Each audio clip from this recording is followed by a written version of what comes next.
नमस्कार शेतकरी बांधवांनो, मी सहाय्यक कृषी अधिकारी ज्योती नितीन ठाकरे, यावली शहीद, तालुका जिल्हा अमरावती।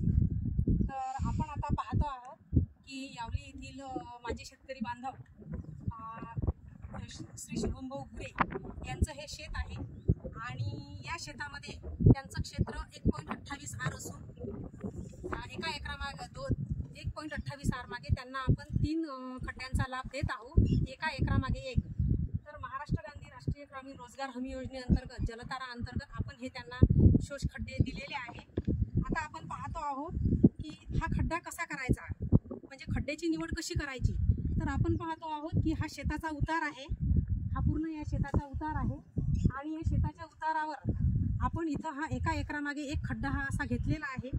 या खड्ड्याचे आकारमान हे 5 फूट लांब, 5 फूट रुंद आणि 6 फूट खोल असं असून या खड्ड्यामध्ये साधारणतः 80 mm ते 100 mm या आकाराचे दगड आपण भरलेले आहे माझ्या लाभार्थींनी। आणि मुरुम किंवा फार छोटे दगड याच्यात भरावे नाही, कारण जेणेकरून पाण्याचं जे संवर्धन आहे ते त्याच्यामधून लवकर जे झिरपणारं पाणी असते ते त्याच्यातून झिरपत नाही, त्याच्यामुळे यामध्ये थोडेसे मोठेच दगड भरले तर बरं राहील। आणि साधारणतः 1 फूट आपण हे आता रिकामी जागा ठेवलेली आहे। आपण हा खड्डा पाहू शकतो, याच्यावर आता हे माती लोटून देण्यात येणार आहे। याप्रमाणे हा खड्डा आपण इथं आता यांच्या शेतामध्ये असे खड्डे घेतलेले आहे, एका 3 एकरासाठी 3। आणि महाराष्ट्र गांधी राष्ट्रीय हमी रोजगार योजनेच्या माध्यमातून त्यांना 4,643 रुपये हे एका खड्ड्यामागे, एका एकरामागे हे अनुदान मिळणार असून आता हे तर झालं खड्ड्याचं। तर खड्ड्याचं, जलतारा खड्ड्याचं महत्त्व काय आहे हे आपण आता जाणून घेऊ। तर जलतारा खड्ड्याचं महत्त्व असं आहे की पावसाचं जे 4 महिन्यातील पाणी असते ते साधारणतः एका एकरामध्ये 3.60 लक्ष लिटर पाणी हे पडते आणि ते 3.60 लक्ष लिटर पाणी हे आता शेतामध्ये पुरवायचं कसं। तर शेतामध्ये पुरवायचं कसायचं, जलतारा हा अतिशय प्रभावी असा उपचार आहे आणि त्या माध्यमातून कमी खर्चातून प्रत्येक एकरामागे पाणी हे जिरवण्याचं काम जलतारा करू शकते।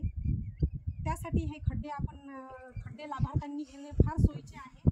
जलताराच्या खड्ड्याचं महत्त्व असं आहे की 4 महिन्यातलं पाणी पूर्ण ते जमिनीत मुरते। त्याचप्रमाणे साधारणतः असं म्हटलं जाते की पावसाचं 35% पाणी हे वाहून जाते आणि 35% पाणी वाहून जात असणार आणि ते जर जलताराच्या माध्यमातून जर आपल्या शेतामध्ये मुरत असणार, जिरत असणार आणि त्या माध्यमातून एक शाश्वत सिंचन जर आपल्याला मिळत असणार आणि आपल्या शेत पण चिबड होण्यापासून वाचत असणार, तर निश्चितपणे जलतारा ही योजना आहे शोष खड्ड्यांची, हे शेतकऱ्यासाठी एक वरदान ठरणारी आहे।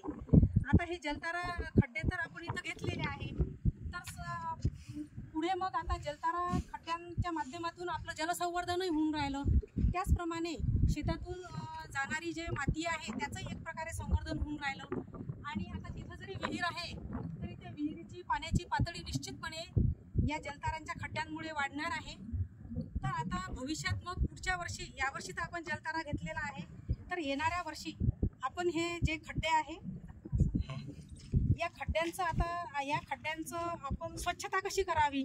तर या खड्ड्यांची पण आपल्याला स्वच्छता अशी करता येते की आपण परत याच्यावर जेव्हा माती टाकल्या जाणार आहे आता ही माती परत काढायची, हेच परत दगड जर शेवाळलेले असतील तर हेच परत धुवून परत पालते हेच याच्यावर टाकायचे, परत याच्यावर माती लोटून द्यायची आणि पुढच्या वर्षासाठी सुद्धा हे पूर्ण सज्ज होणार आहेत हे जलतारे आणि ते त्या पुढच्याही वर्षी असेच काम करतील। यावर्षी जसं त्यांच्यातून पाण्याचं संवर्धन होणार आहे, पाणी झिरपणार आहे, पुढच्याही वर्षी असंच ते यातून पाणी त्यांचं झिरपणार आहे।